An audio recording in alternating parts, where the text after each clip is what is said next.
오늘같이 비 오는 안식일은 빈대떡이나 부쳐 먹으면 참 좋은 날인데 예배를 드려야 하니까 지금 이 시간은 말씀에 빈대떡을 한번 아주 맛있게 부쳐 먹는 이 안식일 되기를 소원하겠습니다. 맛있겠다고요? 제가 지난 5차례에 걸쳐서 그리고 끄지 마세요. 지금 굉장히 더워요. 찬양대원들도 덥고 끄면 안 됩니다.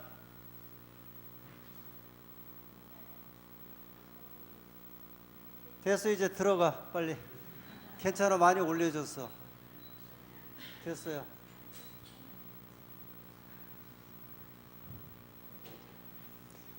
홍명관 목사님이 주신 흰 옷을 사라 이 말씀까지 포함하면 이 구원에 관한 기별 아마 6번에 걸쳐서 드린 것 같아요. 물론 이제 성경에 수많은 구원의 기별들이 있는데 그 내용들을 다 드리진 못하고 일부만 이제 말씀을 드렸고요. 이 구원에 관한 기별을 계속 드리면서 이 성경이 소개하고 있는 말씀하고 있는 이 구원에 대한 기별들을 계속 드리게 됩니다. 오늘은 한 3분의 1 정도 이제 지점에서 이 구원론의 역사에 대해서 이 말씀을 좀 보도록 하겠습니다. 그 많은 그리스도인들이요, 하나님의 말씀을 통해서 이 구원받는 기별에 대한 이해는 이미 이제 충분하게 하고 있어요. 하나님께서 그 아들 독생자 예수 그리스도를 보내심으로 이 땅에 보내셨고, 이 구원하는 이야기는 우리가 이제 그 말씀을 다 이해하죠. 또 예수님을 통해서 이제 구원을 받고. 그런데 이제 오랜 세월에 걸쳐서 이 사람들의 생각에 그러면 우리는 어떻게 구원을 얻는가? 하나님께서 은혜로 우리를 구원하셨다고 하셨는데 은혜로만 구원을 받는가? 우리는 우리의 구원에 있어서 어떤 역할을 해야 하는가? 사람은 어떻게? 이게 아주 오랜 세월 동안 하나님의 백성들에게서 있는 이 의문점이었고 생각이었습니다. 저희가 언제 한번 제가 이제 이렇게 좀 설문도 드리고 그 다음에 이렇게 질문을 좀 드리면서 의견을 여쭙고 싶은 이제 그런 것들이 있는데 아마 오늘 저희가 이렇게 처음에 나누는 요 생각하고 아마 비슷할 것 같아요. 그럼 사람은 무엇을 해야 구원을 얻을까? 사람은 도대체 어떻게 해야 되고 그 다음에 어떻게 살아야 구원을 받는가? 여기에 대해서 혹시 답을 주실 게 있으세요? 사람은 그러면 하나님은 이렇게 우리를 구원하셨는데 자기 아들을 보내시면서까지 구원하셨는데 그럼 사람은 그러면 어떻게 해야 되지 않느냐? 뭐 하나님의 법을 지킨다든지 헌금을 드린다든지 무엇인가 사람의 편에 있어서 구원에 대한 사람의 이 반응이 있어야 되지 않는가? 오늘 이제 말씀드리는 내용은 예수님 이후로부터 지금까지 교회 안에 있는 이 구원론에 관한 역사적인 내용들이에요. 이제 한번 중간중간 이 중요한 내용들을 좀 말씀을 드리겠습니다. 우선 이제 이 말씀을 한번 보죠. 구원론의 정확성이 구원을 보장해 주지는 않지만, 왜냐하면 이제 구원론에 대한 여러 이론들이 있어요. 그 다음에 이렇게 해야 구원을 받는다고 하는 어떤 이제 구원론을 아주 정확하게 설명하는 이야기들이 있거든요. 그런데 여기에 이제 이 말씀은 구원론의 정확성이 구원을 보장해 주지는 않지만, 그러나 구원론에 대한 이해는 우리의 삶을 꿀짓고 태도와 가치관에 영향을 준다. 교리는 그에 따른 문화와 사고방식을 만들어낸다. 구원론이 우리를 구원하는 건 아닌데 구원에 관해서 이야기를 할 때 그러면 우리가 어떻게 살아야 하는지 그 신앙의 태도, 그리고 신앙의 우리 삶의 어떤 꼴, 이런 것들이 우리의 신앙에 아주 큰 영향을 주고 또 거기에 따라 좌우할 수 있다. 구원의 기별이 주어졌고 우리를 구원하셨는데 우리가 어떻게 생활하느냐, 그 구원의 기별을 어떻게 받아들이느냐에 따라 우리 신앙에 어떤 꼴이 지어질 수 있다. 구원론이 구원하는 건 아니에요. 하나님이 구원이 우리를 구원하셨는데 그 구원을 받은 우리가 어떻게 생각하고 생활하고 신앙하느냐에 따라서, 여기 더 보면 교리는 귀에 따른 문화와 사고방식을 만들어낸다 그랬어요. 이것은 이제 뒤에 가면서 좀 자세하게 소개를 하겠습니다. 밑에 있는 말을 더 볼까요? 성경은 구원에 대하여 전체적인 큰 그림을 말씀하고 있으나 이 전체적으로 성경은 이렇게 말씀을 해요. 구원에 대해서 이 중심적인 이제 큰 기별을 주셨는데 사람들은 자기가 받은 교육, 시대적인 배경, 문화적, 사회적 배경 등으로 인해 각각 다른 각도에서 이해함으로 구원론을 둘러싼 논쟁이 있어 왔다. 이거는 이 말씀의 의미를 좀 아시겠죠? 하나님께서 구원의 기별을 주셨는데 나라마다 또 달라요. 또 교단마다 달라요. 시대마다 또 달라요. 그래서 어느 시대에는 행함으로 구원 얻는 그런 기별이 아주 세상을 지배한 적이 있었고, 어느 시대에는 믿음으로 구원 얻는 기별이 이제 시대를 지배한 적이 있었고, 그게 또 나라마다 다르고 교회마다 또 다르거든요. 근데 그것이 왜 그런지를 저희가 오늘 좀 살피게 되는 겁니다. 그래서 역사를 살펴봄으로써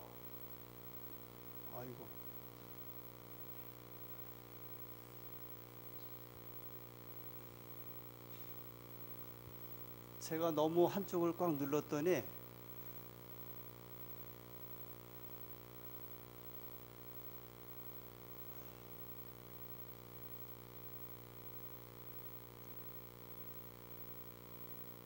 네, 알았습니다.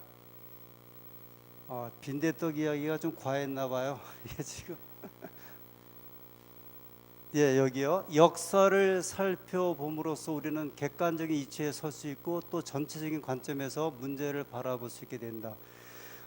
사실 이 구원에 관한 이야기는 제가 이 역사적인 문제를 끌어내는 것은 결국은 우리 교회의 구원론에 관해서 설명을 드리려고 이야기를 이제 나오게 되는 거거든요.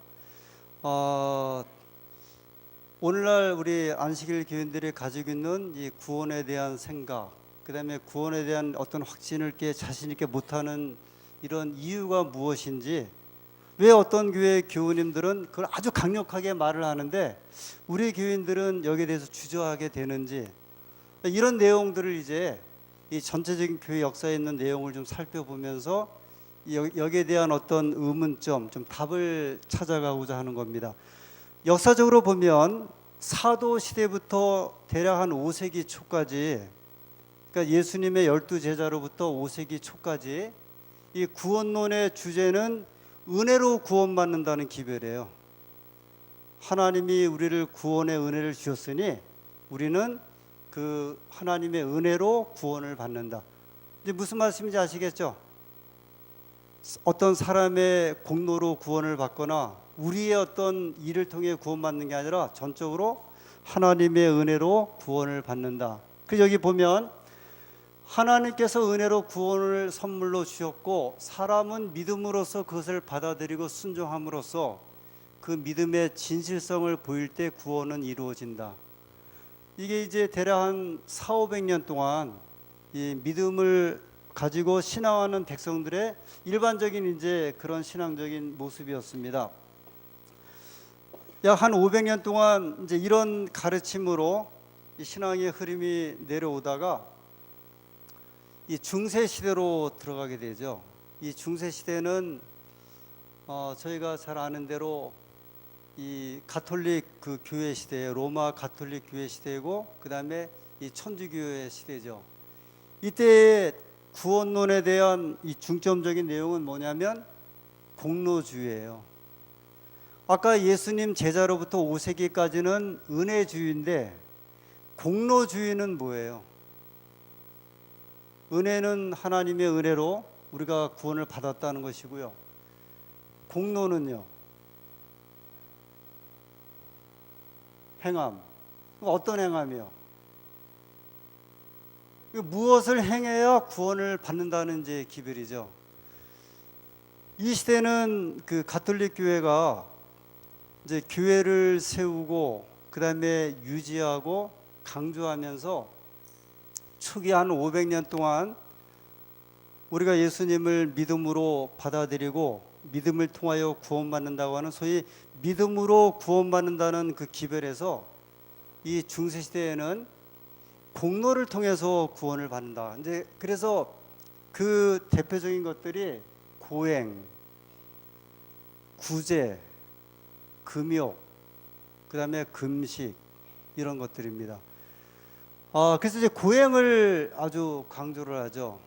왜냐하면 사람이 구원을 받는데 인간적인 그 굶주림도 좀 필요하고 그다음에 이제 금식의 어떤 고통을 통해서 내 죄를 이기고 이게 소위 이제 수원적인 그런 기별이에요. 그다음에 이제 백성들에게 그거를 굉장히 많이 이제 강조를 했습니다. 그래서 이 중세 시대에 이 수원 생활이 굉장히 이제 발전을 했고 그래서 많은 사람들이 이제 수원에 들어갔는데 수원에 들어갔지만 이 답을 이렇게 찾지를 이제 못하는 이런 경험들을 얻게 되죠. 전에 그 홍명관 목사님이 이 성철 스님 이야기하면서 8년 동안 눕지도 않고 앉아서 이제 수행을 하면서 도를 깨우치려고 했는데 그가 8년 동안 앉아서 그 소위 이제 면벽 수행이거든요. 벽을 바라보면서 톡을 해서 그러니까 나가지도 않는 거예요. 그 안에서 배설을 다해. 배설을 해서 그거를 밖으로 내보내면 시종들이 와서 그걸 버리고 음식도 들여밀고 거의 밖으로 나가지 않으면서 8년 동안 돌을 닦았는데 내가 어떤 그 열반의 경지에 이르지 못했다는 고백처럼 이제 많은 사람들이 수도원에 가서 그런 생활을 했지만 그 고행도 하고 구제도 하고 금욕도 하고 금식도 하고 그러니까 행함을 통해서 구원받는 이런 기별이에요. 그 다음에 이 가톨릭 교회에서 결정적으로 이 면죄부에 대한 것을 이제 소개를 합니다. 이 면죄부는 이런 거죠. 은혜는 하나님의 은혜는 얻을 수 있는 것이고 심지어 구입할 수도 있다. 하나님의 은혜는 살 수도 있다. 그게 이제 면죄부거든요. 여기에 대한 한 이제 그 건물이 지금도 이탈리아 로마에 있는 그 베드로 성당이에요. 이 베드로 성당이 아주 굉장히 큰 성당인데 이 성당의 내부를 보면 아주 화려하죠. 제가 원 그림에 보면 정말 이제 화려한 이 성당인데요. 이 성당을 지으려고 할 때 돈이 없었거든요. 그래서 가톨릭 교회에서 하나 이제 만들어낸 교리가 면죄부인데 그 전에 이제 연옥이라는 교리를 하나 만들었고요. 성인은 죽으면 이제 천국으로 가고 아기는 죽으면 지옥으로 가거든요. 그럼 일반적인 사람들은 일반적인 교인들은 어디로 갈까? 그래서 만들어낸 게 연옥이거든요. 근데 그 가운데 저 베드로 성당을 이제 건축할 돈이 부족하니까 한 그 대체리라고 하는 유명한 신부를 시켜갖고 이제 죄를 면해주는 그 표를 판 거예요. 그게 이제 면죄부예요. 죄를 면한다 그래서.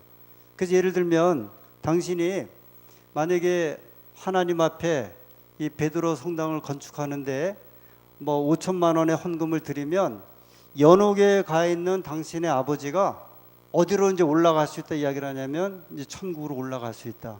그게 이제 유명한 그 면죄부에 대한 이제 그 판매죠.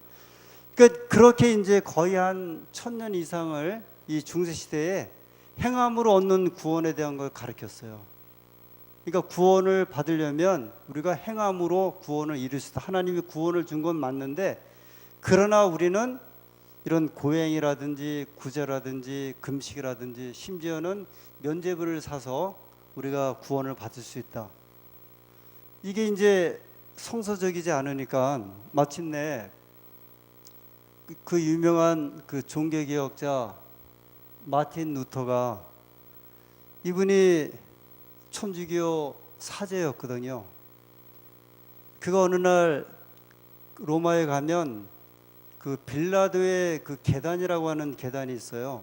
그래서 이 천주교 사제들은 일반 신자들도 마찬가지고 이렇게 성당 오르내릴 때 저희처럼 이렇게 발로 걸어서 오르내리는 게 아니라 무릎으로 올라가야 돼요. 무릎으로. 근데 저희가 그 시험을 했는데요. 무릎으로 계단 올라갈 때 무릎이 엄청나게 아프거든요.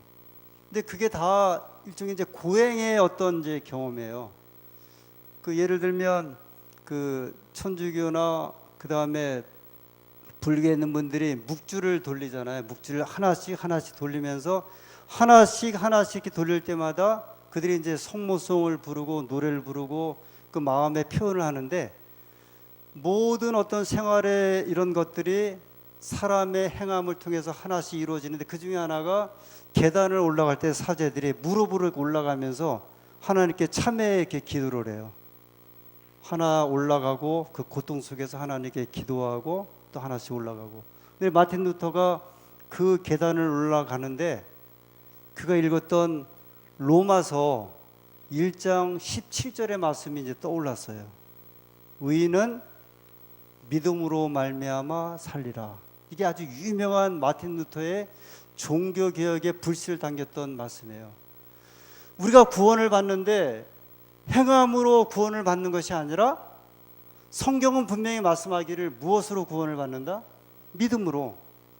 그래서 의인은 믿음으로 산다고 했는데, 그래서 마침내 그가 자기가 몸담고 있던 그 가톨릭 교회에 95개의 질문서를 갖다 이제 올리게 돼요. 95가지의 질문을 하는 거예요. 성경은 예를 들어서 우리가 믿음으로 말미암아 산다고 했는데 어디에 행함으로 구원받는다는 기별이 있는지를 한번 밝혀달라. 이런 식으로 이제, 그 다음에 성경에는 우리 하나님의 은혜로 구원받는다고 했는데 우리가 어떻게 금식을 통하여 구원받는다는 기별이 있는지를 이제 알려달라. 그래서 그 유명한 95개조 이제 그 질문을 던지면서 종교 개혁의 이제 불씨가 이제 댕겨지기 시작을 합니다. 그래서 마틴 루터로부터 시작한 교회가 어떤 교회냐면 루터 교회예요. 독일을 중심으로, 독일은 이제 루터 교회가 그 나라의 국교처럼 그 나라의 이제 종교로 이제 자리 잡게 되죠. 구원을 행함으로 얻는 것인가, 믿음으로 얻는 것인가. 그 마틴 루터는 로마서 연구를 통해서 구원은 믿음으로 얻는 것이다. 그래서 이제 이게 아주 유명한 종교개혁의 불씨가 돼갖고 수많은 이제 종교개혁자들이 일어나기 시작을 하죠. 그 중에 종교개혁 이후에 두 유명한 신학자가 이제 등장을 합니다. 이쪽에 있는 분은 이제 칼뱅이라고 하는 신학자고요. 저희는 예전에 이제 칼빈 그랬는데 지금은 이제 칼뱅이 맞는 이제 의미다 그래서 칼뱅 그럽니다. 옆에 있는 신학자는 아르미니우스라고 하는 분인데, 칼뱅은 프랑스 사람이었고요. 나중에 이제 스위스에 가서 유명한 이제 신학자로 교회 지도자로 생활하고, 그다음에 아르미니우스라고 하는 분은 네덜란드의 개혁 신학자예요.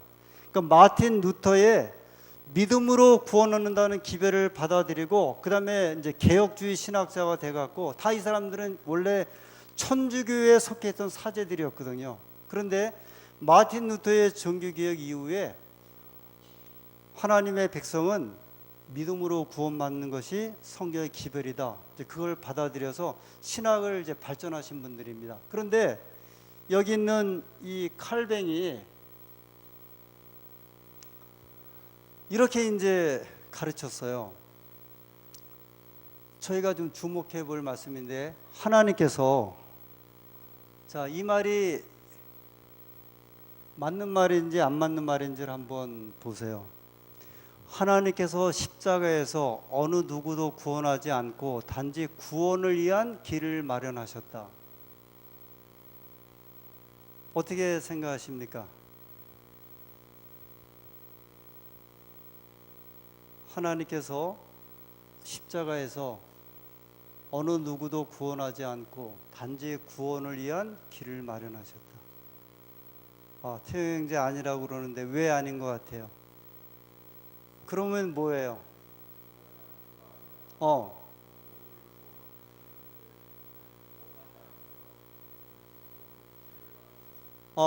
지금 이제 그 태윤 형제 또 뭐 태영 형제도 이제 같은 이야기 같은데, 지금 칼뱅이라고 하는 신학자는 뭐라고 이야기를 했냐면, 하나님께서 십자가에서 우리를 구원하신 것이 아니라 구원하는 길을 마련하셨다, 그렇게 가르쳤거든요. 근데 지금 우리 태연 형제 이야기는 그 말이 아니라 십자가에서 우리를 구원하셨다는 거예요. 그게 이제 저희들의 이제 성경에 대한 십자가에 대한 가르침이거든요. 하나님께서 십자가에서 예수님을 달려 돌아가시게 하신 것은 우리를 뭐 하신 거예요? 구원하신 거거든요. 근데 이제 칼뱅이라는 신학자는 어떻게 가르쳤냐면, 구원하신 것이 아니라 구원하는 길을 마련해 줬다는 거예요. 준비하는 길.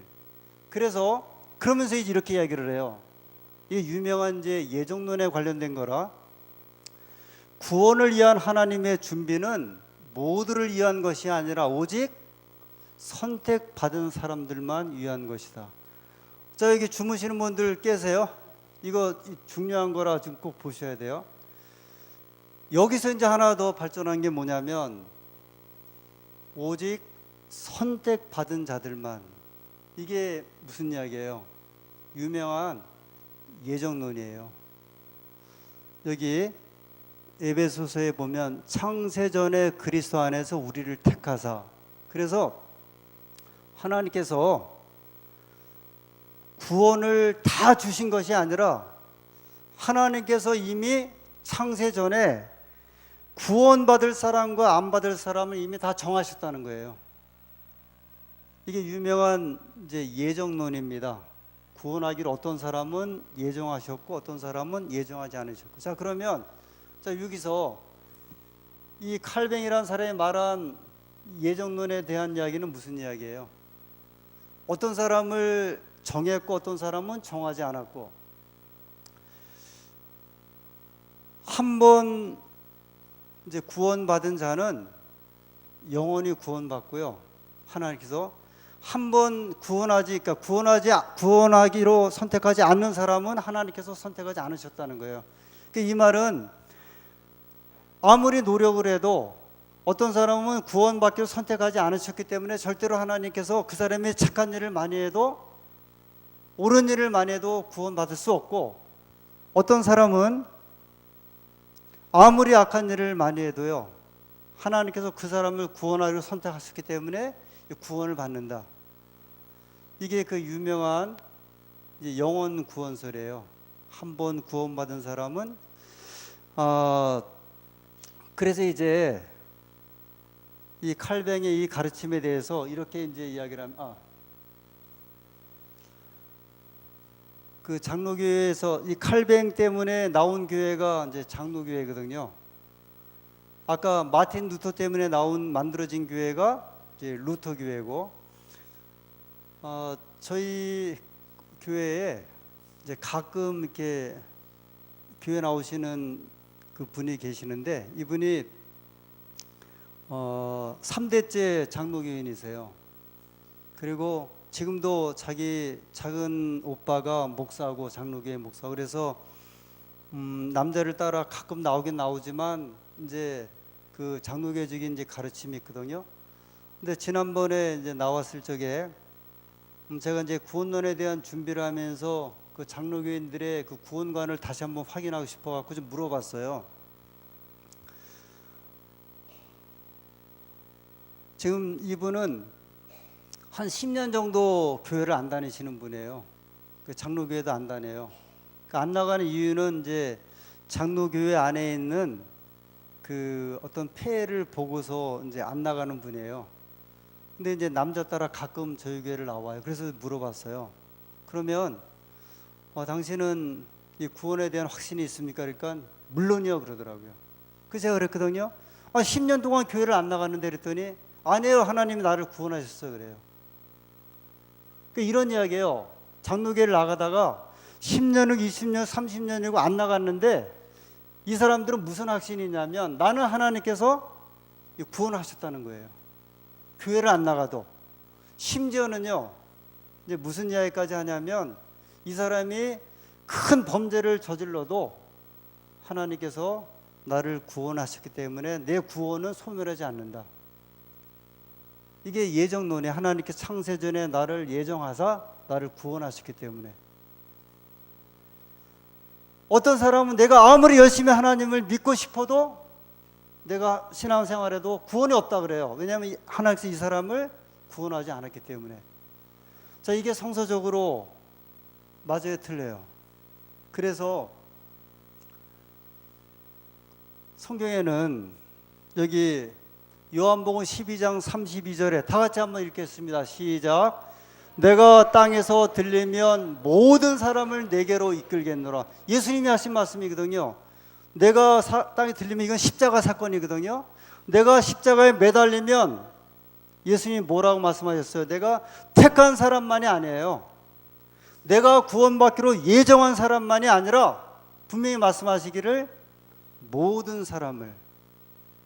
이 모든 사람이라는 표현은 하나님께서 말씀하신 내가 십자가에서 구원하셨고 나를 믿고 믿음으로 받아들이는 모든 사람은 그런 표현이거든요.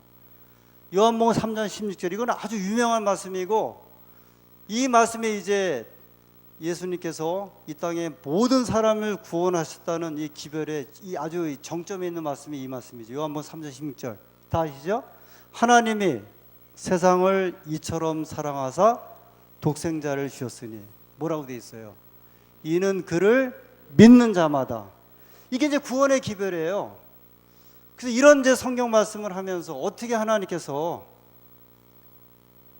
구원받을 사람을 따로 예정을 했고 아무리 신앙을 해도 구원받을 수 없다고 하는 것은 예수님이 말씀하신 그 말씀 자체도 이제 거절하는 것이다. 누가복음 15장에 보면 유명한 세 가지 비유가 나오죠. 100마리의 양 가운데 잃어버린 한 마리의 양. 그래서 그 잃어버린 양을 찾는 이야기가 나오죠. 그 다음에 어떤 여인이 10 드라크마 그 동전 가운데 하나를 잃어버려갖고 그걸 막 찾는 이야기. 다 무슨 이야기예요? 잃어버린 영혼을 찾는 구원하는 하나님의 구원의 이야기거든요. 근데 이런 이야기가 만약에 구원받기로 이미 사람을 다 정했다 그러면 예수님이 말씀하신 누가복음 15장에 이런 이야기는 다 거짓말이라는 거예요. 예수님이 뭐하러 이런 말씀하실 필요가 뭐가 있어요? 이미 다 구원받기로 정했으면은 99마리 양 가운데 한 마리, 100마리 가운데 한 마리 잃어버렸으면 그건 그대로 그냥 잃어버리는 거 아니에요? 이런 비유를 주신 것은 하나님께서 우리 모두를 구원하셨고 그래서 잃어버린 한 사람의 영혼을 찾고자 하나님의 심령이 이제 포함된 것이다. 그래서 마침내 그래서 이제 신학적 이론에 보면 인간의 자유의지가 없게 되는 거예요. 왜냐하면 인간은 로봇 같죠. 왜냐하면 하나님이 구원하신 사람만 구원하기 때문에 인간이 하나님의 구원을 선택할 수 있는 의지가 없게 되는 이런 일이 벌어지게 되죠. 좀 더 지나가서 그래서 마틴 루터의 그 칼뱅의 이론에 네덜란드의 신학자 이 아르미스라고 하는 분이 그렇지 않다. 십자가에서 인류의 구원을 위해서 예수님이 돌아가신 것이다. 그것은 준비의 길을 하신 것이 아니라 십자가에서 인류를 위한 모든 구원을 이루신 것이다. 그러면서 이렇게 또 설명을 합니다. 좀 볼게요. 하나님은 그의 아들 예수 그리스도를 중보자로 임명하셨다. 그것이 이제 드러난 사건이 무슨 사건이냐면 십자가 사건이에요. 사람은 자유의지를 갖고 예정론을 받아들이게 되면 인간의 자유의지는 없어요. 하나님을 선택하고자 하는 의지가 전혀 없는데 그렇지 않다. 예수님이 십자가를 통해 우리를 구원하셨고 우리는 자유의지를 갖고 그 의지를 사용하여 믿음으로 구원을 받아들일 수 있고 거절할 수도 있다. 이게 맞죠? 십자가에서 우리를 구원하셨는데 그 구원을 선택하는 건 누구에게 달려있냐면 우리에게 달려있는 거예요. 내가 그걸 받아들일 수도 있고 거절드릴 수도 있고. 그런데 그것이 뭐냐면 예수님의 이 일은 예지 예정설이다. 우리 교회에서 자 여기 잠깐 보면 로마서 8장 29절에 보면 하나님이 미리 아신 자다. 이게 예지라고 해요. 구원하기로 딱 예정하신 것이 아니라 하나님은 전지전능의 하나님이니까 다 아시는 하나님이니까 하나님은 시작과 끝을 아시잖아요. 우리는 모르지만 하나님의 속성상 우리를 아시거든요. 정해서 아신 것이 아니고요. 하나님의 속성 자체가 우리가 어떻게 될 것을 하나님은 이미 다 아세요. 그것은 하나님의 예지의 능력이에요. 그래서 그 미리 아신 자들을 또한 그 아들의 형상을 본받게 하기 위하여 미리 정하셨으니 하나님이 미리 아셨기 때문에 그거를 정하실 수는 있는데 칼뱅이 말한 대로 이미 우리가 태어나기 전부터 창세 전부터 예를 들어 김태우는 구원하고 예를 들어서 백옥수군 구원하지 않았다 정하신 것이 아니라는 거예요. 그러나 하나님은 이제 그 사실을 아는 것이다. 그래서 이제 이 가르침을 칼뱅이 가르침이 잘못됐다. 이 구원론에 있어서 이것은 성서적인 가르침이 아니다. 하나님의 구원은 모든 사람을 구원하기로 이미 허락하셨고 그 구원의 선택권은 누구에게 있다? 이제 우리에게 있다. 이 가르침을 이렇게 들어보면 우리 교회가 이렇게 좀 믿고 따르는 것하고 좀 이렇게 비슷하죠. 이 아르미니우스에서 이 가르침을 따라 그 가르침을 또 받아들인 그 제자가 누구냐면 좀 지나갈게요. 존 웨슬리라고 하는 영국 사람이에요. 존 웨슬리가 어느 교회 창시자인 줄 혹시 아세요? 웨슬리. 예, 감리교회예요. 자, 그러면 한번 좀 이렇게 제가 이렇게 지금 구원론의 역사를 이렇게 하는 걸 흐름을 한번 잘 따라오셔야 돼요. 예수님 제자로부터 5세기까지는 은혜로 구원받는다는 가르침이었고, 그 다음에 중세시대에 로마 가톨릭 교회에는 공로를 통해서 행함을 통해서 그래서 이제 뭐가 일어났다 그랬어요? 마틴 루터에 의해서 그게 아니다. 행함으로 구원받는 게 아니라 믿음으로 구원받는다. 그 가르침이 이제 나온 거예요. 그 다음에 저 프랑스의 신학자 칼뱅이 예정론을 이야기를 했어요. 그랬더니 저 아르미니우스라고 하는 네덜란드의 신학자가 아니다. 하나님은 예지 예정하신 분이시다. 그 가르침을 따라 누가 이제 이 가르침을 전하냐면 유명한 존 웨슬리예요. 이 사람은 감리교회 창시자거든요. 그런데 몇 가지 저희가 이게 중요해서 한번 볼게요. 성령께서는 죄를 자각시키고 사람이 회개할 때 하나님의 자녀가 된다. 이 칭의에 대한 문제를 이제 소개를 했고요. 그 다음에 이때부터 신앙생활이 시작되고 그것이 반복함으로 사람은 하나님을 닮아간다. 이제 성화의 과정을 넘어가고 이론적으로는 사람이 완전에 도달할 수 있다. 뭐로 가게 돼요? 이제 완전까지요. 근데 저는 제가 이 내용을 보면서 이 완전론에 대한 것이 안식일 교회의 그 독특한 가르침인 줄 알았어요. 그랬는데 찰스 웨슬리가 아르미니우스의 가르침을 받아서 이분이 영국 런던에서 이런 이야기입니다. 자, 구원은 하나님이 우리를 의롭다고 칭해 주신다. 그게 이제 아담과 하와가 범죄했을 때 그 무화과 잎으로 이제 자기 옷을 해 입었을 때 그 옷을 벗기고 뭐를 입히셨어요? 어린 양을 잡아서 가죽 옷을 입히셨죠. 그게 이제 하나님께서 인간을 구원하시는 의롭다고 칭하는 그 칭이에요. 하나님 우리를 의롭다. 너희는 죄가 없다. 의롭다. 그 다음에 이제 과정이 뭐냐면 성화의 과정이거든요. 의롭다고 구원받은 백성이 성화라고 하는 게 뭐예요? 거룩하게 이제 화한다는 거거든요. 성화의 과정은 하나님의 백성이 구원을 받았으니 거룩한 생활을 해야 한다.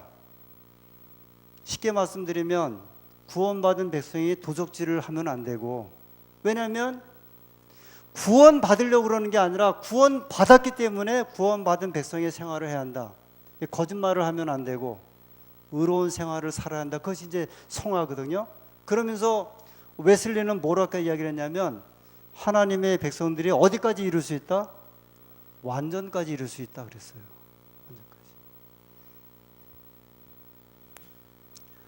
완전까지. 이래서 영국의 그 유명한 영적 이제 대부흥 운동이 일어납니다. 1739년부터 웨슬리가 죽을 1791년까지 아주 유명한 사회 개혁 운동이 일어나면서 많은 술집이 문을 닫았어요. 웨슬리가 이 성화 운동을 일으키면서요, 하나님의 백성들, 영국 국민들은 이 거룩한 생활을 해. 그 유명한 홀리 무브먼트라고 하는데요, 이 거룩 운동이에요. 그 교회에서 이 운동이 일어났는데 영국 런던에 있는 술집이, 굉장히 많은 술집이 문을 닫았어요. 왜냐하면 영국은 청교도 국가고 하나님이 세운 국가인데 이 땅에 사는 백성들이 이제 거룩한 생활을 해야 한다. 여러분, 우리 찬미가에 보면 풍우대작 할 때와 그 찬미 있죠. 이 찬미가를 누가 작사한 거냐면 이 감리교회 창시자 웨슬리가 작사한 거예요. 근데 이 웨슬리가 이걸 왜 작사하게 되었냐면, 이수석 집사님 그 배경 아시죠?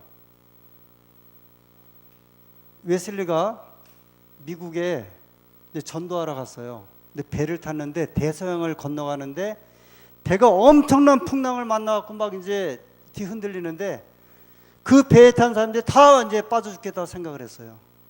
그래서 웨슬리도 이제 죽었구나. 그 회개의 기도를 하는데 그 배에 누가 타고 있었냐면 모라비아 교회의 신자들이 그 배에 타고 있었는데 이 사람들을 보니까 수십 명이 앉아 있는데 앉아서 아주 마음을 여유롭게 가지고 찬송을 부르고 있는 거예요. 그래서 이제 웨슬리가 결국은 이제 배가 안전하게 미국에 도착을 하고 웨슬리가 물어봤어요. 도대체 당신들은 어떤 신앙을 가졌길래? 그랬더니 이 신자들이 말하기를, 왜 죽음을 두려워하는가? 하나님이 우리를 구원하셨는데 그걸 믿음으로 받아들이고 확신을 가지면 어떤 환경에 처해도 우리가 하나님의 보호하심을 받을 수 있는데 왜 두려워하는가? 여기에 이제 이 웨슬리가 큰 감동을 받고 이 영국에 있는 모라비아 교도들과 함께 운동을 일으킨 게 뭐냐면 성화 운동이에요. 어디까지 이제 운동을 일으키게 됐냐면 이 완전의 운동까지 일으키게 되었습니다. 여기에서 무슨 운동이 이제 벌어지냐면 성결 운동인데요. 지금이 우리가 완전해질 수 있다. 그래서 여기에서 나온 교회가 무슨 교회냐면 성결교회예요. 성결교회. 이 성결교회에서 이 생에서 완전에 이를 수 있다. 여기 한번 좀 잘 보세요. 하나님께서는 우리가 자신을 드리는 순간에 거룩하게 하사 죄를 이제 사루어 주신다. 우리는 죄로부터 구원을 얻었으나 칭이, 아시죠? 우리가 칭이 의롭다는 인정을 받았고 죄와 계속하여 싸워야 하는데 성화, 성령의 침례를 받은 사람 지금 하나님의 계명에 순종할 수 있다. 여러분, 십계명에 순종하시다는 게 저는 우리 교회만 가르치는 가르침인 줄 알았어요. 이게 성화의 삶을 살아가는 우리 이런 가르침이 안식일교회가 저희가 이제 거룩함의 운동에 동참하면서 하는 줄 알았더니 이미 이 칭의, 성화, 완전, 하나님의 계명에 우리가 순종하시다. 이 말은 하나님의 계명을 지키시다는 가르침은 우리 교회의 독특한 가르침이 아니에요. 자, 그러면 안식일교회의 구원관은 무엇일까요? 이 내용은 이제 다음 시간에 말씀을 드립니다. 안식일교회 구원관은, 이미 안식일교회 구원관은 여기 다 나왔어요. 무슨 말씀이냐면 종종 이제 안식일교회가 특별한 기별을 가지고 전한다고 생각을 해요. 안식일 이제 이렇게 이야기해요. 안식일 교회는 십계명을 지켜 구원을 받는다 가르친다. 그게 율법주의다. 그 우리 교회가 가르친 게 아니에요. 이미 누가요? 감리교회 창시자 웨슬리가 가르친 가르침이에요. 그 다음에 성결교회의 가르침이 뭐냐면 완전에 대한 이야기예요. 심지어 그분들은 여기 있는 대로 하나님의 계명에 순종할 수 있다. 여러분, 그 세상에 어떤 단체라든지 어떤 교회가 이 성경에 대한 기별을 전할 때 그 교회가 예를 들어서 아무 성경적인 배경이 없는 가운데 전하는 게 아니라 다 어디에 이제 기초하고 있냐면 성경에 기초를 하고 있는 거예요. 예를 들어서 저희 안식일교회 5대 특수교리가 있어요. 5대 특수교리가 조사 심판에 대한 교리도 이제 그 중에 하나 들어가고, 그 다음에 사람이 죽으면 영혼이 있는 것이 아니라 다 멸절한다. 영혼 멸절에 관한 이런 이제 가르침들. 근데 이런 가르침들이요, 많은 분들이 생각하기를 안식일교회가 아주 성경이 없는데 특별하게 만들어낸 것으로 생각을 해요. 근데 그렇지 않아요. 어디에 다 기초하고 있냐면 이 성경에 기초하고 있거든요. 지금 이제 완전론에 관한 이야기예요. 이 완전론에 관한 이미, 그래서 예를 들어서 마틴 루터가 종교개혁을 일으켰고요. 그 다음에 마틴 루터 다음에 칼뱅이 그 이제 기별을 이렇게 좀 확대를 시켰고, 그 다음에 아르미니스라고 하는 이 학자가 이것을 기별을 발전시켰고, 그 다음에 거기서 그 기별을 아주 크게 이제 일으킨 사람이 웨슬리라고 하는 그 목사님이었어요. 이분은 학자는 아니었어요. 이분이 기별을 일으키면서 거기서 태동된 교회가 무슨 교회냐면 감리교회예요. 그 다음에 그 기별이 미국으로 가갖고 성결 운동이 일어나게 되는데, 그 운동이 무슨 운동이었냐면 이제 성결교회의 완전에 대한 운동이었어요. 그 다음에 이 기별들을 가지고 이 성화에 대한 기별, 의롭다는 기별을 가지고 받아들이고 신앙생활하는 교회가 어떤 교회냐면 안식일 교회예요. 제7 안식일 예수세림 교회예요. 그 저희 교회 기별은 어디서 이렇게 탁 떨어진 특별한 기별이 아니라 어디에 기초되어 있는 기별이에요? 성경에 이제 기초된 기별이에요. 자, 그래서 다음 이제 시간에는 우리 제7 안식일 예수님 교인들이 가지고 있는 이 구원에 관한 기별, 이 기별이 이제 어떤 기별인가? 그 다음에 교회 안에 있었던 여러 가지 이제 어떻게 하면 구원을 받게 되는가? 이런 이제 기별들에 대해서 다음 시간에 좀 자세히 말씀을 드립니다. 그때 보면 우리가 어떻게 하면 구원을 받을 수 있을까 없을까, 그 다음에 행함인가 아닌가에 대한 좀 논쟁이 있었고, 이 관련된 일들도 이제 좀 자세히 설명을 드립니다. 이제 이 말씀을 드리고 좀 마치도록 하겠습니다. 아까 장로교회를 오랫동안 신앙했던 분이 10년 동안 교회를 안 나갔어도, 신앙생활 안 했어도 나는 구원받았습니다는 이제 확신을 가지고 있거든요. 그러면 우리 교우님들은 구원 받으신 것을 확신하십니까? 어떠세요?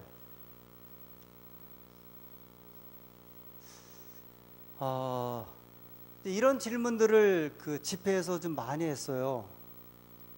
이 목사님들이 한번 손 들어 보시라 그러면 한두 번 정도 이렇게 좀 나는 구원받았습니다 하고 손을 들고요. 많은 경우는 손을 들을까 말까. 이미 구원은 우리에게 하나님께서 주셨거든요. 주셨잖아요. 그런데 왜 우리는 30년, 40, 50년 동안 신앙을 하면서도 왜 내가 구원받았다는 사실에 분명한 대답을 못 가지는데, 어떤 분은 왜 10년 동안 교회를 안 다녔음에도 불구하고 제가 그걸 물어보니까 네, 저는 구원받았습니다, 이렇게 대답을 할까?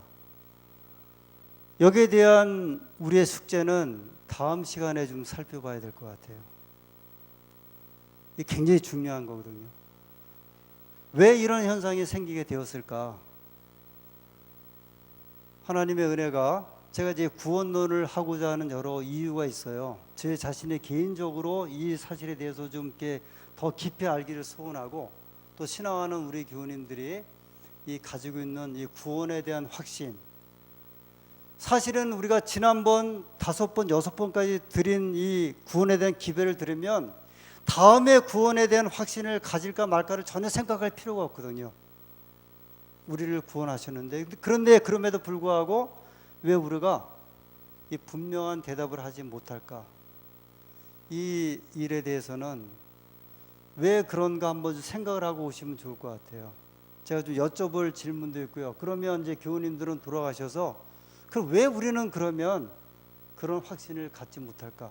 이미 예수님께서 2000년 전 십자가를 통해서 구원을 하셨거든요. 여기에 대해서는 아무 이론이 없거든요. 그럼에도 불구하고, 그리고 우리가 성화의 삶을 살고 있고 하나님의 계명을 지키고 있고 구원의 과정을 가고 있음에도 불구하고 왜 우리는 그런 대답을 하지 못할까?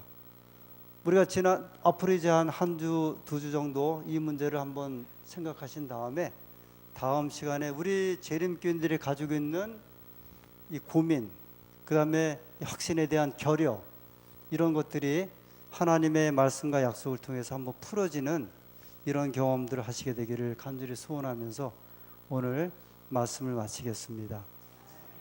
한 가지 올라오세요. 제가 이제 준비를 하는데 혹시 필요해서 그러는데, 제가 이제 여기까지 이렇게 말씀을 드렸는데 혹시 좀 저를 통해서나 이렇게 듣고 싶거나 아니면 이 문제를 한번 좀 알아봐 주십시오 하는 그런 질문이 있으면, 혹시 그런 게 있으면 한번 말씀을 주세요. 왜 우리가 왜 그런 것인지, 왜 이 내용이 이런 것인지 좀 알고자 하는 내용이 있으시면 한번 주시면은 그걸 좀 모아서 이 문제를 한번 좀 봐야 될 것 같아요. 혹시 그것이 개인적으로 한번 글을 쓰실 수 있으시면 좀 적으셔갖고 이런 문제를 한번 좀 내가 이런 게 궁금한데 이것이 있다고 하면 좀 주시면은 이거를 모아서 우리에게 주신 이 구원의 아주 놀라운 보배, 이 감추인 보화를 우리 생활 속에서 아주 아름답게 드러내고 신앙생활하는 이런 귀한 경험을 함께 누리게 되기를 간절히 소원합니다.